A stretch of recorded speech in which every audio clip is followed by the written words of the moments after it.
Hoy empezamos con la charla, hoy empezamos este webinar, ¿sí?, para explorar las pedagogías alternativas en la educación para la complejidad. En un mundo dinámico y constante cambio, la educación debe evolucionar para preparar a los estudiantes no solo con conocimientos, sino también con las habilidades y la mentalidad necesarias para enfrentar los desafíos complejos de la sociedad actual. Las pedagogías alternativas representan una respuesta innovadora a esta necesidad urgente de transformación. Es por eso que en el corazón de este enfoque educativo pues, se encuentra el reconocimiento de que la complejidad es inherente a nuestra realidad cotidiana. No podemos abordar los problemas del mundo con soluciones simplistas. En cambio, debemos equipar a los estudiantes con las herramientas para comprender, adaptarse y contribuir de manera significativa en este entorno interconectado y diverso.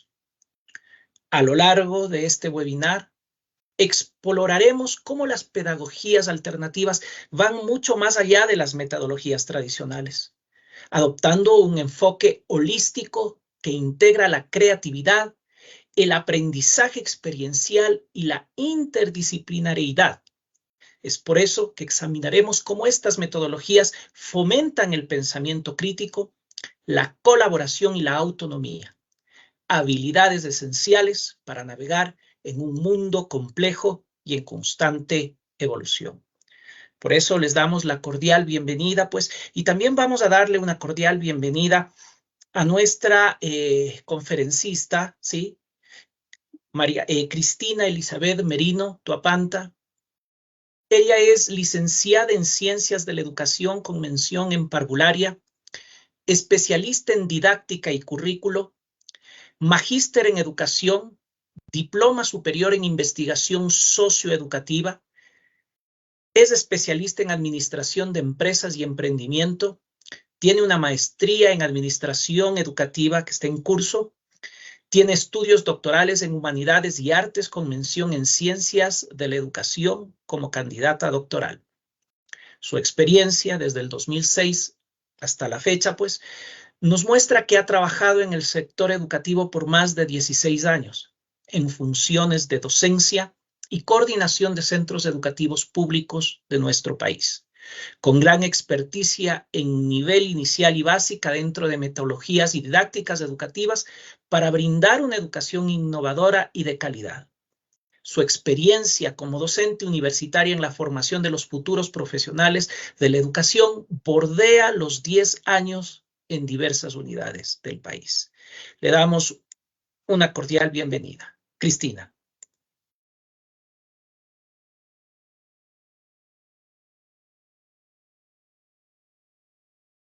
Buenas noches con todos los estudiantes y los participantes que se han reunido en este evento.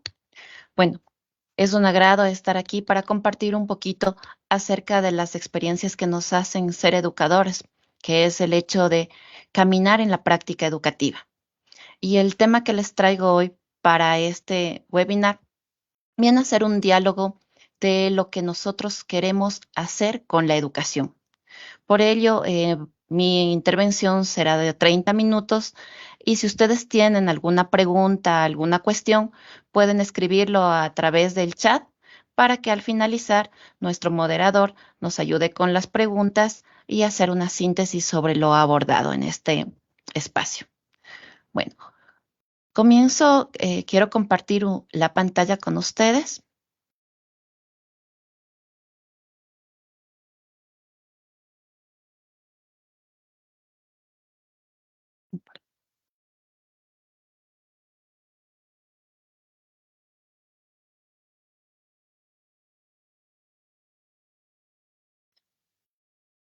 Bueno, el tema que les traigo es educación para la complejidad desde las pedagogías alternativas. Y bueno, ¿qué será esto de la complejidad, no es cierto? ¿Qué es lo que nos decimos que es complejo?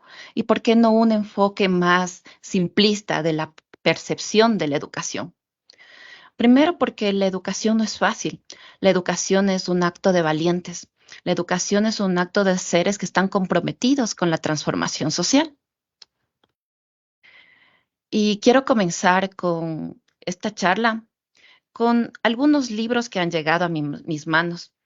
Me acuerdo que cuando era pequeña llegó este libro de 1984 que me llamó mucho la atención porque era justo el año de mi nacimiento. Creo que era una niña y ese libro llegó a mis manos. Y comencé a leerlo y me asustaba el nivel de control que ejercía este gobierno en esta sociedad. Entonces era muy niña para entender estas situaciones. Estos libros plantean una distopía o la formación de una sociedad que no es para nada lo que nosotros esperamos o lo que la mayoría de personas espera, pero manejaba lo que es el control social. Aparecía esta figura del gran hermano, de una persona que nos está viendo en todos los espacios, sabe lo que hacemos, sabe lo que decimos. Y bueno, era niña. Actualmente nos damos cuenta de que esta situación podemos ver dentro de la sociedad. Estos libros como el libro de Utopía de Tomás Moro, de esta sociedad, que es una sociedad soñada, una sociedad equitativa, una sociedad justa, una sociedad donde existe la alimentación, la educación, la vivienda para todos. También tenían esta visión, esta idea, ¿no? Libros o incluso tal vez ustedes los vieron en películas, porque ustedes son la nueva generación que ven estas películas como Divergente, Los Juegos del Hambre, que en sí encierran la concepción de una sociedad que es dominada por algunas élites, una sociedad que la concepción mismo de esta sociedad es a través de la formación de las personas y de lo que les hacen creer a dónde deben ir y qué deben hacer. Entonces, ¿por qué parto de esta situación? Porque eso es lo que nosotros podemos hacer con la educación. Se habla de que la educación es la arma más poderosa y puede ser más poderosa porque estamos dentro de la ideología que puede estar con las personas y que nosotros mismos tenemos y que podemos llevarlo hacia lo que nosotros damos a nuestros estudiantes. Entonces, por esta situación, nosotros tenemos que ver que nuestro papel es fundamental para la sociedad, para lo que estamos viviendo y para lo que vamos a vivir. Entonces aquí hay esta frase que planteaba, dice, cambiar el mundo, amigo Sancho, no es una locura ni utopía, sino es justicia. Entonces partimos de esto porque es nuestra visión, es la visión que nosotros querramos hacer de la educación. Y la complejidad es una forma de ver la sociedad, una forma de ver el mundo, una forma de querer llegar al conocimiento.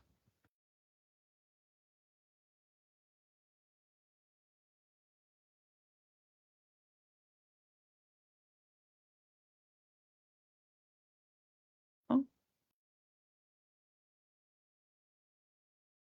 En un segundo.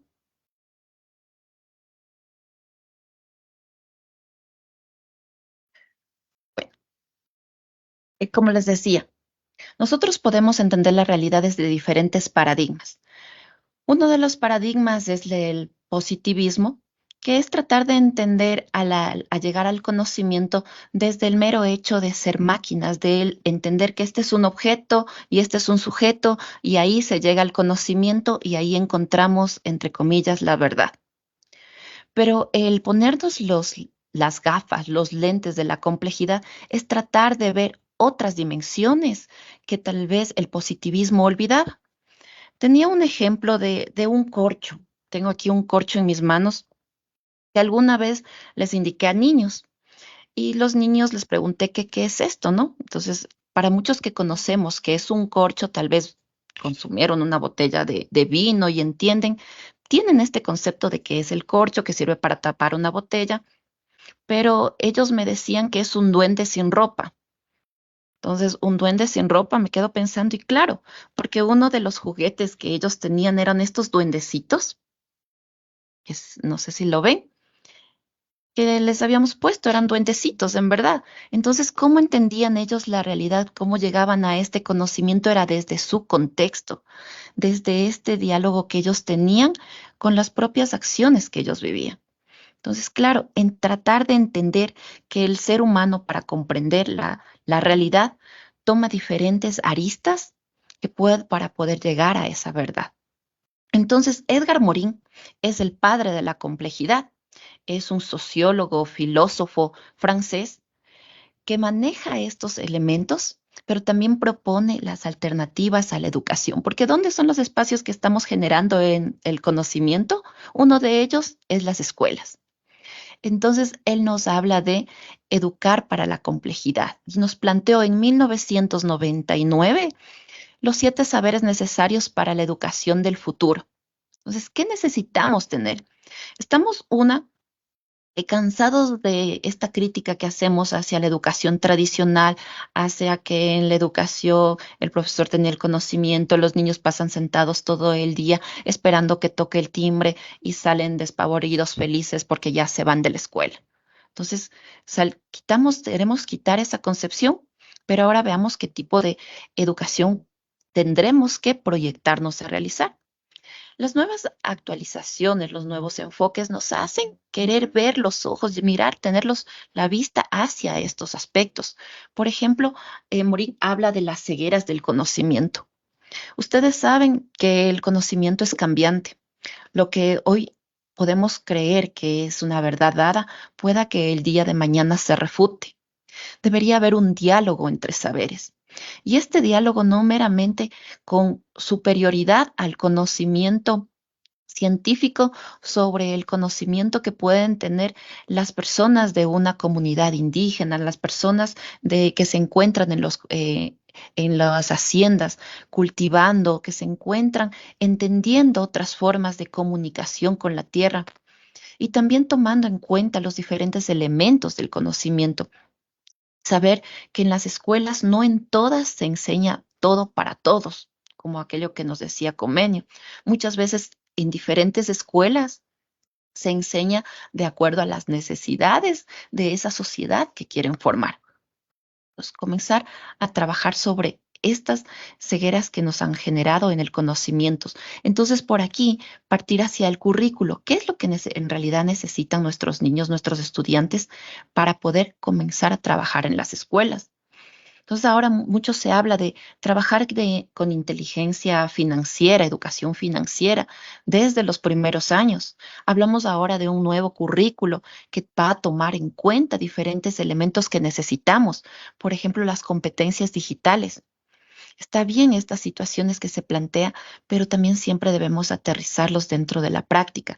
¿Quién en verdad va a tener estas capacidades, estas habilidades desarrolladas, tal vez desde un ordenador o las otras personas que tendrán desde el texto que tiene que ser llevado y completado? Entonces, entender estas nuevas formas de integración curricular. Otro elemento es acerca de enseñar para la condición humana. Enseñar no solamente los contenidos, sino enseñar desde todas las dimensiones del ser humano. Enseñar que la alimentación es importante, enseñar que la salud es importante, el desarrollo físico es importante y nuestra relación con todas las aristas que podemos encontrar en nuestro contexto. Hablamos de la identidad terrenal, tener una conciencia planetaria del cuidado del medio ambiente. Del medio ambiente también hablamos con relación a dónde estamos situando las instituciones educativas. Muchas veces las alejamos de este contacto que pueden tener los niños con la naturaleza. Muchas veces no se ama lo que no se conoce. Hay niños que no han tenido este contacto tal vez con una vaca, con una gallina, saber de dónde llegan los alimentos que están en su mesa diario. Entonces, entender estos elementos y cómo nosotros también debemos ser recíprocos con lo que nos da la madre tierra. Otra situación nos habla de una ética planetaria. Muchas veces educamos a los niños para que sean, en este caso, ecuatorianos, desde nuestra visión netamente de yo soy ecuatoriano. Está bien, ¿no es cierto? Pero nosotros debemos trascender las fronteras y entender que somos ciudadanos del mundo, desde la solidaridad, desde el respeto. Se habla de esta ética para evitar estos males que tenemos en nuestro mundo. Tenemos guerras, tenemos niños que mueren a diario por el hambre, mientras tenemos millones de kilos de toneladas de alimentos que son desperdiciadas. Entonces, entender esta ética no solamente como visión de país, sino como visión mundial de lo que estamos haciendo. Desarrollar habilidades para el entendimiento mutuo, el diálogo que debemos mantener con otros, generar esta diversidad cultural con otras personas que no piensan igual que nosotros, entender lo que es otro ser puede sentir y pensar diferente a nosotros. La educación para la complejidad toma en cuenta el elemento del pensamiento complejo. Nosotros decimos, vamos a generar personas críticas, personas reflexivas, pero también este elemento es básico. Y miren, ya se hablaba desde 1999 de que debemos educar para la incertidumbre. El que el día de hoy no sabemos qué es lo que nos va a pasar el día de mañana, en qué modalidad vamos a educar a nuestros niños, cómo lo vamos a hacer, quiénes lo van a hacer, con qué contenidos, con qué capacidades, no sabemos. Todo está cambiando. Ustedes pueden darse cuenta desde aquí, desde la realidad misma de nuestro país. Un día estamos en presencialidad, al otro día nos tenemos que adaptar a la virtualidad. Entonces, entender estas situaciones y educarnos para ello.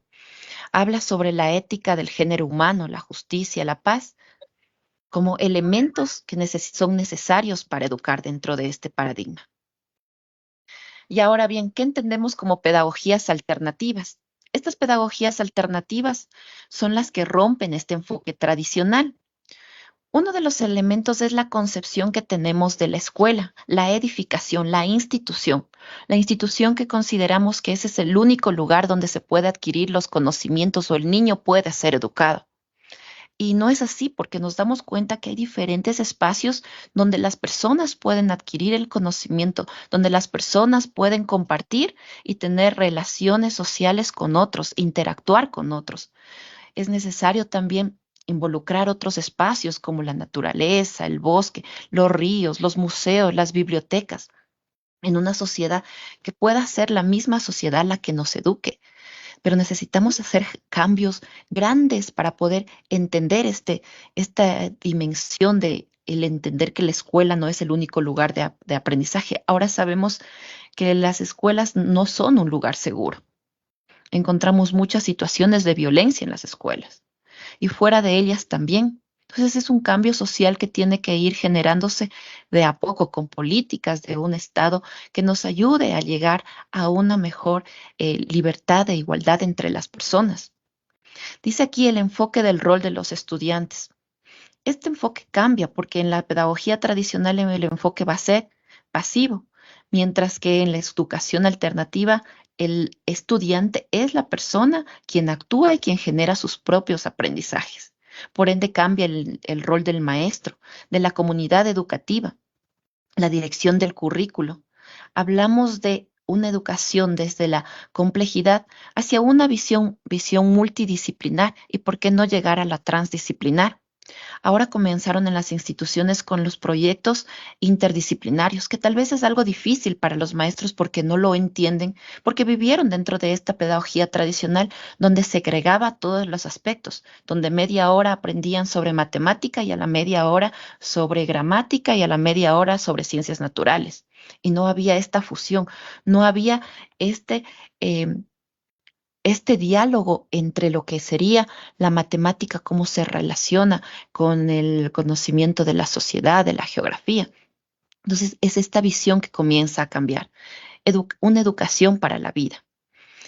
Bueno, son varios aspectos que se da dentro de las pedagogías alternativas, pero para esta noche específicamente quería eh, trabajar o presentarles con cuatro pedagogías que para mí pueden ser aplicadas dentro de la educación de la complejidad.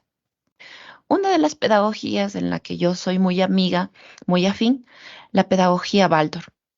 La pedagogía Waldorf surge desde 1920, en lo que actualmente conocemos como Alemania, con Rudolf Steiner, quien tenía una visión de sociedad. ¿Qué tipo de sociedad quería él formar? Sociedades tripartitas. Entonces, donde prime lo que sería la libertad, la igualdad, la fraternidad. Pero para llegar a ese tipo de sociedad necesitamos hacer escuela, necesitamos formar no solamente a los niños. Recuerden que parte de la formación debe ser también los padres de familia. Entonces, viene a ser alternativo porque no hace una educación en masa como lo que se estaba haciendo dentro de las escuelas prusianas, sino una educación más personalizada con un intercambio y una formación también a los padres. Esta pedagogía engloba todo el desarrollo integral del ser humano. Toma una dimensión que otras pedagogías han olvidado, que es el aspecto espiritual, no religioso, sino el aspecto espiritual de la persona, de los niños. Hace una educación dividida por septenios, explicando el grado de desarrollo de acuerdo a cada 7 años. Entonces plantea diferentes aspectos y diferentes elementos que deben ser tomados en cuenta. Por ejemplo, los primeros 7 años, el niño, en este caso que diríamos educación inicial, la primera infancia, no debe ser escolarizado, sino debe tener un ambiente que le proponga al niño desarrollarse físicamente, desarrollarse anímicamente, a través de estos cuidadores, estos maestros, maestras que le acompañan en su desarrollo, que la importancia del sueño, la importancia de la alimentación, la importancia de mantenerse en movimiento. Entonces, no vamos a ver niños de 5 años que ya están leyendo, escribiendo dentro de este enfoque. ¿Por qué? Porque dice que el niño debe desarrollar su fantasía, debe desarrollar su imaginación, debe desarrollar todas estas capacidades creadoras y físicas previo a lo que sería ya la escolarización, que vendría a partir de los 7 años. Dentro de los 7 años, ellos hacen un diseño curricular, rediseño que nosotros estamos hablando para salir de la educación tradicional. Ellos lo trabajan durante periodos que pueden ser mensuales, una asignatura que va a abarcar diferentes elementos. Por ejemplo, en este mes van a trabajar lo que es matemáticas, otro mes van a trabajar naturales, otro mes sociales, vinculándolo siempre con lo que es el arte, el desarrollo del arte. También manejaban lo que es la euritmia, manejaban el dibujo de formas, muchos elementos que estaban vinculados para el desarrollo integral de las personas. Entonces, este es un enfoque. En nuestro país tenemos instituciones que son amigos y trabajan con esta pedagogía. La comunidad Waldorf del Ecuador hace un gran trabajo por tratar de acercar a esta pedagogía a nuestra realidad educativa, porque sabe que tenemos que alinearnos a lo que nos dice un Ministerio de Educación. Entonces, ellos lo tratan de hacer desde esta innovación educativa, lo que el ministerio nos permite ahora decir como innovación, tomar todos estos elementos. Esta es la pedagogía Waldorf es bastante interesante y bastante complicado de entenderla porque tiene muchos aspectos y muchas dimensiones que deben ser estudiados, pero en este caso manejamos diferentes aspectos.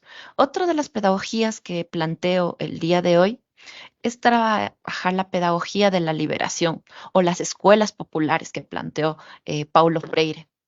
Entonces, Paulo Freire es un pedagogo brasileño que plantea una pedagogía que permita a las personas salir de esta dominación que tenían sobre el pueblo brasileño.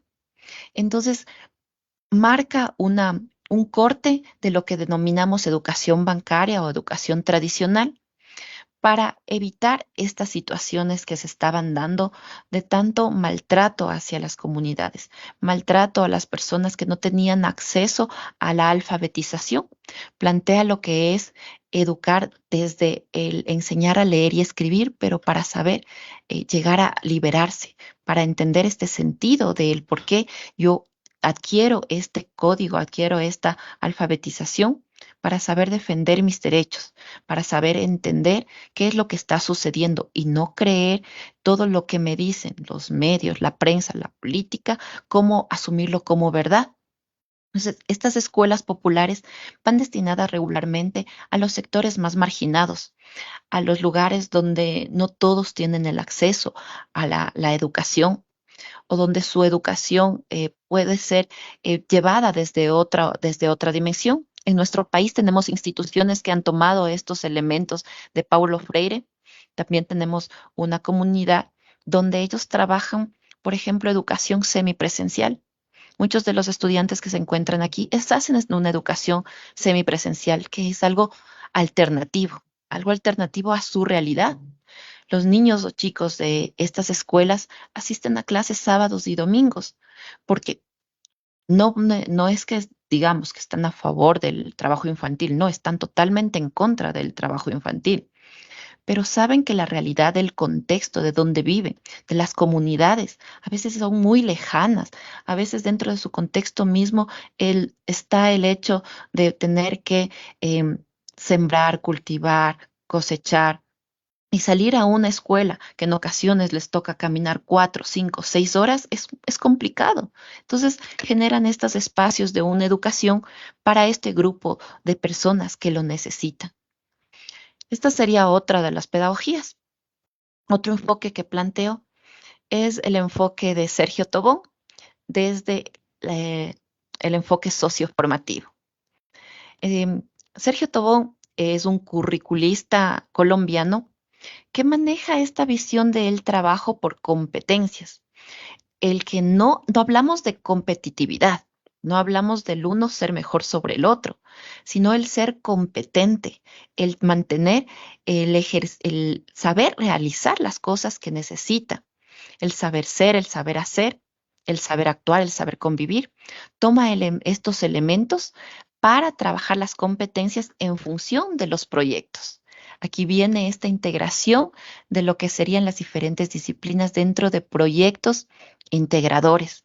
Él también maneja el proyecto ético de vida, que es la proyección que tiene un ser humano, lo que ustedes se plantean, las metas, las ideas que se plantean ustedes, viendo desde su reflexión y desde su organización, de para qué quiero educarme, qué quiero hacer, cuál es mi proyección. Entonces es otro elemento que Sergio Tobón toma en cuenta. Ya en la práctica educativa hay instituciones que estamos incluso tomando estos elementos de los proyectos socioformativos, proyectos integradores, el manejo de las rúbricas, el trabajar por competencias, que el próximo año tal vez este currículo venga a trabajarse desde las competencias, pero son elementos que se han trabajado. México es uno de los países que está dentro de este enfoque socioformativo y también en Ecuador tenemos algunas instituciones que lo trabajan. Bueno, y aquí planteo otro de los enfoques o pedagogías que lo planteo como el homeschooling y el unschooling. Aquí hago un paréntesis para entender. El homeschooling es lo que muchas veces decimos, llevamos la educación a la casa en el momento de que fuimos a la pandemia. En realidad, muchas veces no fue eso homeschooling. Eso fue en ocasiones tenerles a los niños 7, 6 horas sobre la pantalla, realizando las mismas actividades que hacían en la escuela, eh, en la infraestructura física, con el mismo horario, con la misma metodología. Entonces, no es exactamente el homeschooling. El homeschooling es una decisión, es una ideología de vida que toman los padres, que toman los cuidadores de estos niños. El que sacarles de las instituciones educativas y comenzar a educarlos en casa. Esto podemos ver en los niños de educación inicial. En los niños de educación inicial sabemos que los primeros 5 años no es obligatorio, cuando tal vez tienen un ambiente que le permita nutrirse al niño con un desarrollo físico, un desarrollo cognitivo adecuado desde sus cuidadores, el tiempo que les den sus cuidadores y la decisión. Ustedes saben que educar a un niño es muy complicado y requiere mucho tiempo. Entonces, esta decisión que toman las familias para educarlo dentro de casa. Dentro de las políticas de nuestro país necesitamos tener una sombrilla, y bueno, y de muchos países, ¿no? Una sombrilla que es una institución que va a validar el hecho de que el niño está aprendiendo, porque no le están privando de educación, sino le están educando en casa. Pueda que las personas que están haciendo homeschooling tomen un horario de clases dentro de su distribución, de cómo van a trabajar tales proyectos o si van a realizar visitas. Eso es decisión ya de las familias de cómo se van organizando. En nuestro país hay también comunidades que hacen homeschooling como apoyo. Regularmente he visto que son más madres las que se dedican a esta labor, pero se organizan. La institución Paraguas que le digo, ellos van a hacer un acompañamiento porque necesitan promoverle, necesitan pasarle al siguiente año escolar. Entonces, es otra visión de hacer educación. Y ahora el unschooling es netamente es una visión más, tal podríamos decirle, anarquista de ver la educación, sino salir de todo sistema, todo elemento que pueda parecerse al sistema educativo. Una perspectiva más drástica, se podría decir, de el quitar lo que sería que tenemos en las escuelas, las materias, la organización por años, que el niño a los 6 años ya tiene que leer, a los 7 años ya tiene que opinar.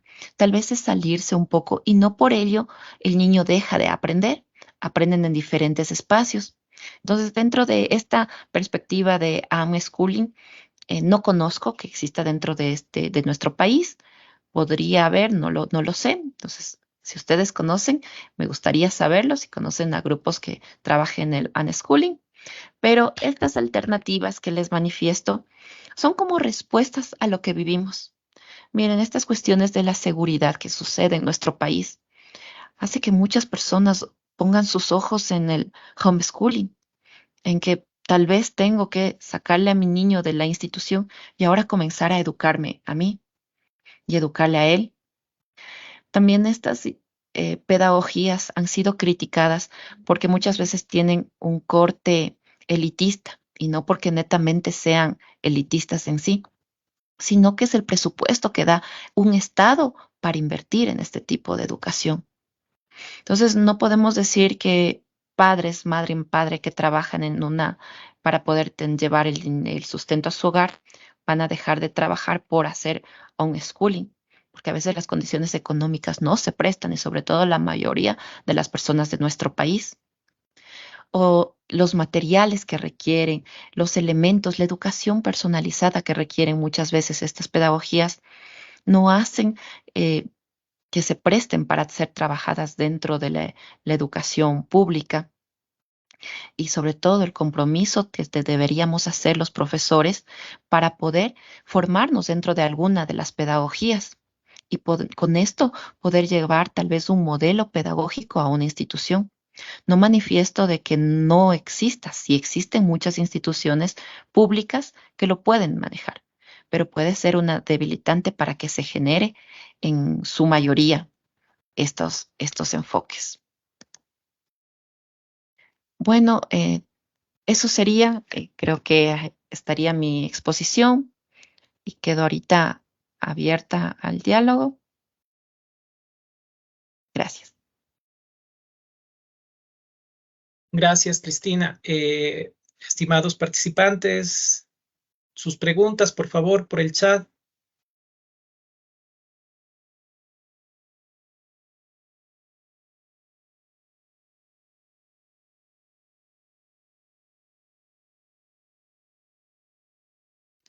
No sé si puedo hacer por esta vía porque el chat me dice que no puedo utilizar. No hay cómo utilizar el chat, compañeros. Ajá. Listo, entonces hagámoslo por esta vía. Si son tan amables, levanten sus manos.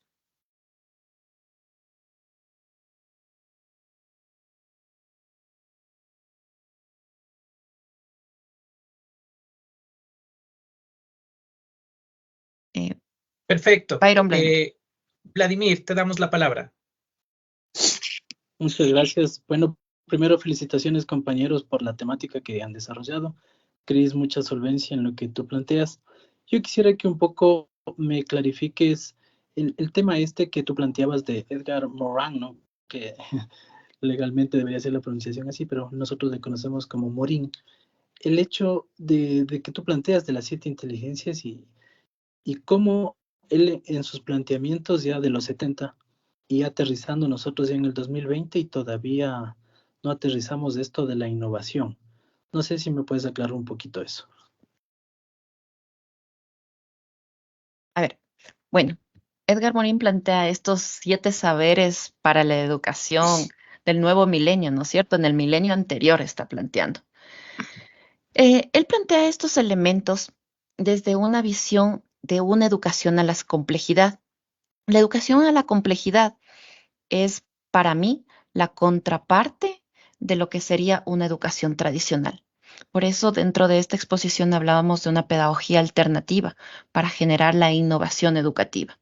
Digamos, un elemento que plantea Edgar Morin en estos 7 saberes es, dice, enseñar para la identidad terrenal.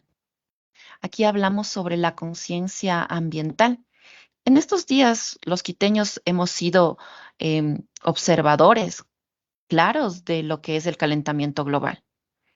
Creo que muchos memes subimos, mucho nos reímos de que está este clima de la forma en la que está. Pero ahora, dentro de estos saberes que nos plantea Edgar Morin, está qué acciones hacemos en las instituciones educativas. Entonces, ¿cómo nosotros estamos educando? Mucho se relaciona con los objetivos para el desarrollo sostenible, porque debemos educar desde lo que sería una conciencia ecológica con nuestros estudiantes, pero desde la realidad educativa.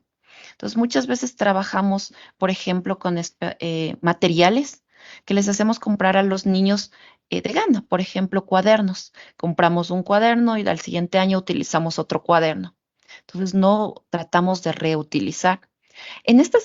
Quiero contar una situación con relación a una escuela de la pedagogía Waldorf, que están trabajando este elemento clave dentro de las instituciones. Por ejemplo, el reciclaje. Decimos, ¿qué nos hacemos llenos de basura? Pero en esta institución educativa hicieron bloques de botellas llenos de la basurita y con eso construyeron un aula.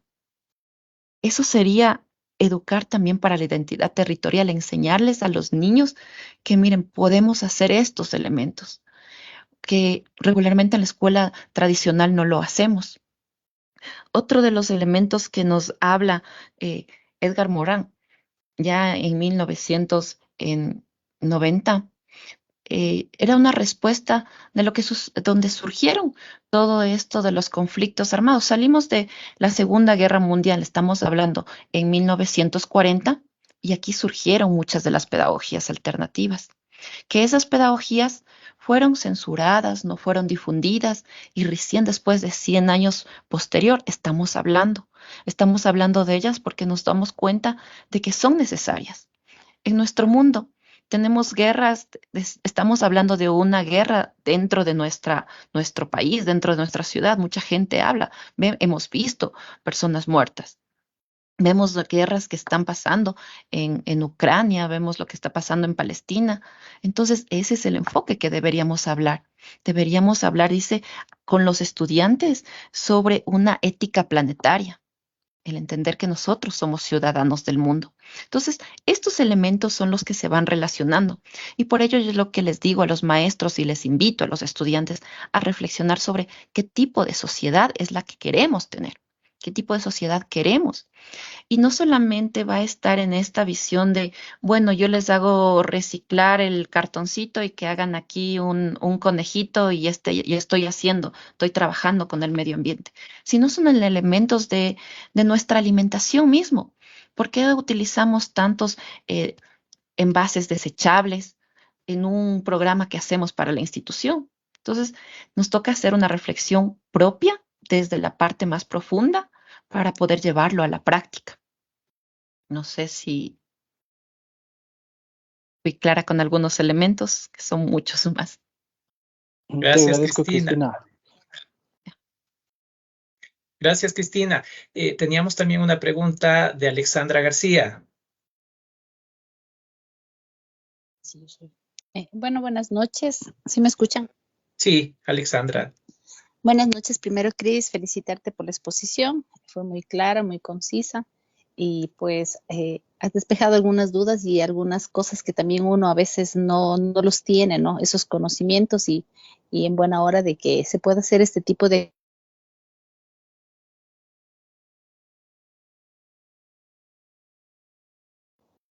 Ay, y se me va la red, porque prendo la cámara y se me va la red.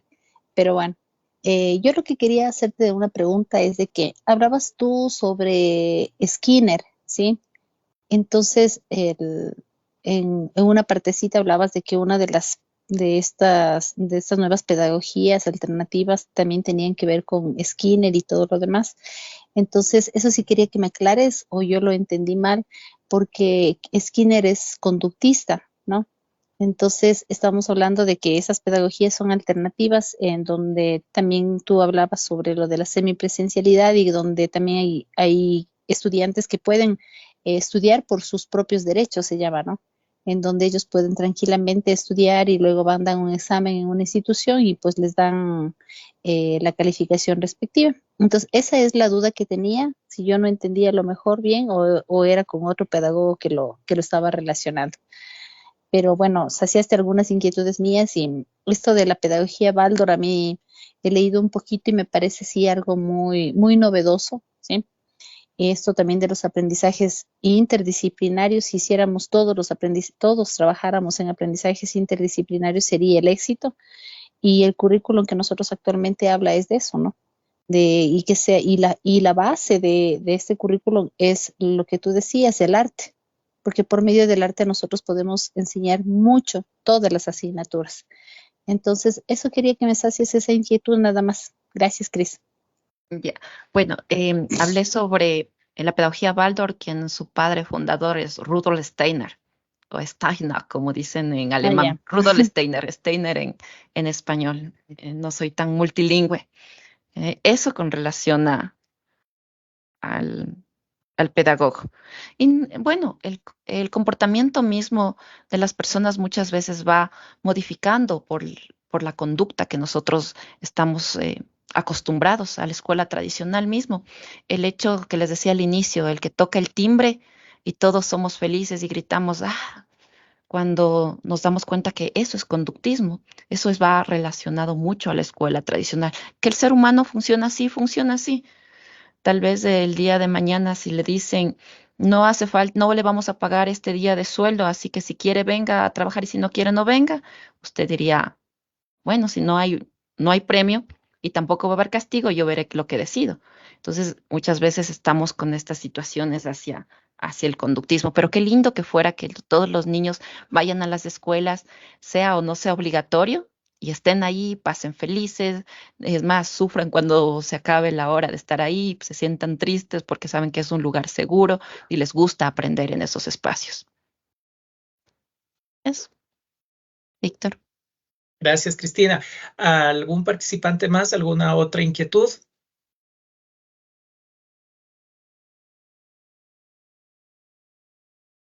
Bueno, al parecer creo que está completamente claro. Efectivamente, Cristina, pues es muy interesante el tema que ha sido abordado el día de hoy. Con eso, pues vamos a pasar a la parte final. Vamos a hacer, Ana Rosa, todavía tenemos una pregunta más. A ver, hagámoslo, la última. Ana Rosa, te escuchamos. Ana Rosa Leiva. Buenas noches, licenciado. Buenas noches, licenciada Merino. Primero felicitándole por su excelente participación, muy enriquecedora. A mi punto de vista me encantó, estoy aprendiendo mucho. Quería hacerle una pregunta. ¿Cómo cree usted que influye la pedagogía Waldorf en el desarrollo académico y personal de los estudiantes? Bueno, justo alguna vez conversaba de este tema con el director de la escuela, de una escuela Waldorf. Y lo que él me manifestaba en cuestión de académico, dice, los niños aprenden. Los niños aprenden al final el bachillerato, ellos van a terminar y van a aprender y van a tener estos conocimientos académicos. La diferencia es que la escuela Waldorf también tomó otros aprendizajes que la escuela tradicional no los toma. Entonces, aquí pueden los dos niños tener las mismas competencias académicas, pero tal vez los de la pedagogía Waldorf tuvieron otros elementos que la escuela se olvidó, que la escuela tradicional se olvidó. Por ejemplo, una alimentación saludable. Las escuelas Waldorf limitan el uso de pantallas a los niños. Los 7 primeros años, el uso de pantallas, el uso de tecnología es bastante limitado. Por ejemplo, no les tienen a los niños lo que pasa en este tiempo, ¿no? A los bebés tú le das un celular y le pones las canciones para que escuchen YouTube y de esa forma aprenda a hablar. Y las profes de inicial van a tener muchos niños con problemas de lenguaje. Entonces, lo que plantea en esta escuela es, hablémosle al niño. Los 7 primeros años, démosle contacto, cantémosle. Evitemos que esté expuesto a las televisiones, a los computadores, porque incluso científicamente sabemos que puede haber daño neurológico el tenerles expuestos tanto tiempo. Entonces, esta parte, este cuidado de la infancia sobre otros niños que no tuvieron esta situación, que los padres no supieron, no fueron educados, porque a veces muchas cosas lo hacen los padres no por mala fe, sino por desconocimiento, sí va a limitar en sus capacidades futuras. Entonces, estos otros elementos creo que son mucho más importantes que también los elementos académicos, que a la final, como les digo, pueden tener los mismos conocimientos académicos de educación tradicional que pedagogía Waldorf. Perfecto, gracias Cristina. ¿Algún otro participante más que desea hacer una pregunta a Cristina?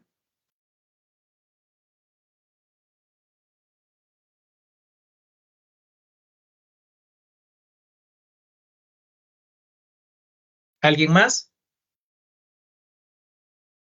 Parece que no, como dicen en los teatros, tercera llamada. ¿Alguien más? Bien, pues entonces, muchísimas gracias. Sí, tenemos otro participante más. Ya llegó la tercera. Eh, a ver, Alison Jacqueline, te escuchamos. Buenas noches, Magíster. Buenas noches, compañeros y compañeras. Yo tengo una pregunta en base a el método Waldorf. ¿Cuál sería el sistema de evaluación para medir los conocimientos de los pequeños o ver el progreso que ellos han tenido al momento de implementar este método? Ya, a ver, como sistema educativo, educativo del Ministerio de Educación, nosotros tenemos que evaluar a los estudiantes, tenemos que presentar notas, ¿no es cierto? Pero, ¿qué es lo que sucede dentro de la pedagogía Waldorf? Recuerden que la pedagogía Waldorf toma elementos del modelo pedagógico romántico, donde no podemos evaluar a todos y tratar a todos desde la misma forma de comprender. En esta pedagogía Waldorf hay un maestro que acompaña a la ronda. Es decir, va a estar con ustedes segundo de básica, tercero de básica, cuarto de básica, quinto de básica, sexto de básica, séptimo. Va a ir año tras año y va a ir conociendo cada una de sus habilidades, actitudes, debilidades, fortalezas y va a ir haciendo una evaluación conjuntamente con los niños, conjuntamente con lo que necesitan ellos aprender. Alguna vez estuve en una clase con los chicos de la escuela Waldorf, donde el chico le indicaba, eran chicos de, creo que octavo, noveno, no sé, terminaba el trabajo, estaban haciendo algo del sistema digestivo y estaban haciendo algunas situaciones. Y la profe lo que le decía, a ver, ¿está bien? Y el niño le decía, no, creo que algo me falta, pero ¿qué crees que te falta? Y le dice, es que entonces el niño comenzaba a evaluarse el propio trabajo. En la escuela tradicional te dicen, esto está mal, te ponen X y ya, tienes 0. Mientras tanto, en este sistema, la profe fue retroalimentando conjuntamente con el niño. Aplicó esto de la mayéutica, el que le devolvió la pregunta al mismo niño. ¿Qué crees que falta? ¿Cómo está? ¿Cómo lo mejoramos? Entonces, este es un elemento de la pedagogía. En el sistema tienen que pasar notas porque se debe cumplir con el sistema. Pero como esencia mismo de la pedagogía, la evaluación es un proceso de acompañamiento y formación del mismo niño. Eso, Alison. Gracias, Cristina. Tenemos otra pregunta de Diego Soria. Te escuchamos, Diego. ¿Cómo están? Muy buenas noches. Primeramente felicitando la exposición bastante clara, Cristina. Tengo una inquietud con respecto, bueno, a las a las pedagogías propuestas. Si bien es cierto, incluso dentro de la normativa legal, nosotros tenemos entendido que el currículo podrá ser complementado de acuerdo a las especificidades culturales y peculiaridades propias de la región, provincia, cantón o comunidad de las diversas instituciones educativas que son parte del Sistema Nacional de Educación. Es decir, que nosotros podríamos tranquilamente aplicar algún tipo de innovación dentro de una región, dentro de una institución educativa. Sin embargo, mi pregunta es, ¿Acaso la sociedad, acaso la gente estará preparada para este tipo de innovación? Por ejemplo, lo que me llama bastante la atención, igual lo que habían consultado anteriormente, la pedagogía Waldorf. ¿Creen que la gente estará preparada para esto? ¿Cómo llegar a los padres de familia para que de pronto acepten este nuevo reto de esta pedagogía? Eso nada más y nuevamente felicitándoles, muchas gracias. Bueno, muchas gracias. En realidad este es el cuestionamiento que tenemos, ¿no? Aquí tenemos un sinfín de pedagogías, un sinfín de propuestas, un sinfín de innovaciones. ¿Estamos preparados? Ahorita estamos preparando a las estudiantes, estamos preparando a los estudiantes que van a hacer innovación educativa. Y les digo, para hacer innovación deben tener convicción. Entonces, las escuelas que hacen innovación educativa, como les manifesté, educación popular, que la institución de Hatari Unancha, por ejemplo, los profesores están comprometidos con la comunidad. Yo lo puedo tomar como una metáfora, el hecho de sentir esta vocación de la monja o el sacerdote de entregarse hacia esta comunidad, a este cambio, porque requiere tiempo, requiere formación, requiere compromiso. Para ser pedagogo Waldorf, para entender lo que es la pedagogía Waldorf, necesito tener mi licenciatura en educación, pero también necesito formarme con la comunidad. Necesito 5 años para tener una formación de pedagogo Waldorf. Entonces es la decisión de cada uno de los asistentes, de cada una de las personas que dicen, yo quiero formarme y conocer y ser parte de estos grupos, de estas personas, porque a veces no podemos estar haciendo escuelas solos. La escuela requiere más personas y por ello nosotros, este es el ideal y esto es lo bonito de hacer academia, que podemos compartir con los estudiantes y puede que de las 80 personas que el día de hoy se conectaron, pueda que una se sienta interesada, una se sienta comprometida y una quiera hacer el cambio. Pero esa una se va a encontrar con otra persona que estará en otro lugar, en otro espacio y van a ir haciendo equipo. Y la idea es formar estas comunidades para que comiencen a generar estos cambios. Porque yo soy directora de una institución educativa y yo puedo tener todas las ideas, pero si mi equipo no está comprometido, no lo quiere o solamente dice que la educación para ellos es otra visión, entonces tengo que respetar su visión. Entonces no voy a poder hacer una pedagogía con un grupo de personas que no desean. Porque digamos, yo puedo decir que a mí me digan, vamos a hacer en la pedagogía algo que yo no me sienta tan afín. Una pedagogía, se me ocurre, em, Reggio Emilia. No me siento tan afín, no me voy a comprometer, tal vez. No voy a formar parte de esta ideología mismo. Pero si es otra pedagogía donde yo siento que sí voy a poder dar el tiempo, voy a poder dar la preparación porque recuerden que es prepararse no solamente en la escuela, sino es fuera de la escuela, en los diferentes espacios. Entonces yo tengo esperanza y como dice Paulo Freire en su libro La pedagogía de la esperanza está en cada uno de los estudiantes, cada uno de los docentes que han asistido en esta jornada. Gracias, Cristina. Tenemos 2 participaciones más con las que cerraríamos. Matías Villagómez, te escuchamos.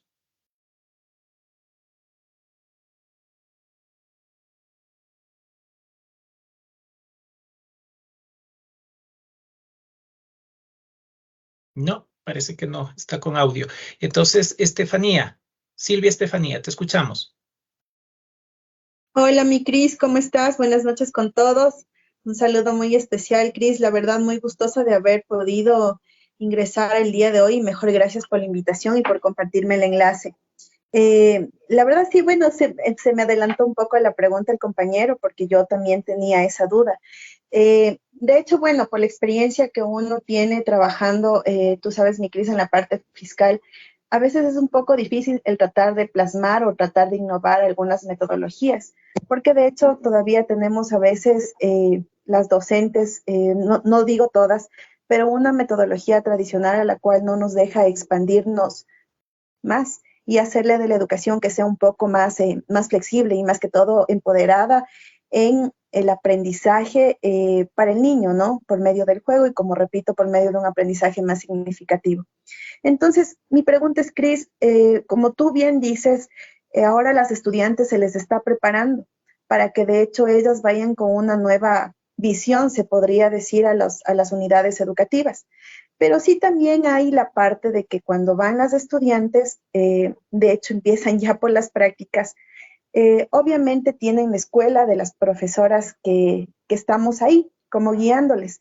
Y también sí se les va como omitiendo el lado que ellas o no permitiéndoles prácticamente el que ellas puedan en base a su experiencia o a su innovación, puedan generar nuevos conocimientos, sino prácticamente como hay profesoras que tienen ya muchos años más trabajando, entonces quieren también como en ese lado, se podría decir, enriquecerles con los conocimientos anteriores o tradicionales que tenían. Entonces de ahí es como que empiezan a coartarles, se podría decir, la visión con la que ellos tienen. ¿Cómo hacer ese cambio en las chicas para, no es que no permitirles, pero sí hacerles que ellas más que todo se manifiesten de la manera que ellas ya tienen sus conocimientos y prácticamente no que ellos vayan directamente e impongan sus conocimientos, ¿no? Pero sí más que todo permitan también que las docentes que estamos a cargo dentro de la tutoría seamos más flexibles, ¿no? Más flexibles y les podamos también, más que todo ellas puedan aportar con nosotros. Porque ya te digo, a veces es muy difícil y las chicas obviamente ahí omiten eso y hacen lo que dicen las demás compañeras. Entonces, este es el lado que yo veo como medio que es complicado. Más hablo yo por la parte en el sector público. Porque a lo menos cuando uno quiere poner nuevas ideas, quiere marcar, como decir, la diferencia en ser más innovadora, después te etiquetan de que tú pasas solo jugando. Y ese es a veces el problema en que en las instituciones a veces tratamos de seguir el ritmo y no es que omitimos completamente el juego, pero sí como que tratamos de seguir el camino, no lo tradicional, pero a la medida, ¿no? A la par. Entonces esa es la pregunta, Cris. Bueno, como sabemos ahí el aprendizaje vicario, ¿no? Lo que es, aprendemos lo que vemos e imitamos. Y eso sucede con nuestras pasantes. Nosotros a veces le llenamos algunas situaciones de teoría en la universidad y van a la práctica y se encuentran con todo lo contrario que nosotros decimos. Y al final terminan reproduciendo tal como vieron en la escuela. Las maestras los maestros que ya están en la práctica son referentes potenciales mucho más fuertes que nosotros los que estamos dentro de la academia, porque con ellos están viendo qué sería importante, qué sería bueno, qué sería que tener esos espacios de aprendizaje alternativos. Entonces, por eso incluso aquí está mi coordinador, que podemos poner a colación y con estas estudiantes que se encuentran aquí interesadas en estos temas, ellas necesitan ver y necesitan conocer que lo que se dice aquí es real, que sí se puede dar. Entonces creo que una de las formas que yo personalmente he aprendido no fue solamente en los libros, sino fue viendo que en realidad sí se puede hacer pedagogía Waldorf, educación popular. Entonces, estos espacios que necesitamos buscar, escuelas de innovación, que se fomente unas escuelas, unos espacios donde encuentren otros materiales, otra forma de hacer educación. Esto ya sí vienen a ser políticas, planes que nosotros deberíamos trabajar. ¿Por qué no invertir en la educación superior para continuar teniendo estos colegios que tenían anteriormente, donde venían a hacer estos espacios donde los chicos puedan ver que existe cambio educativo?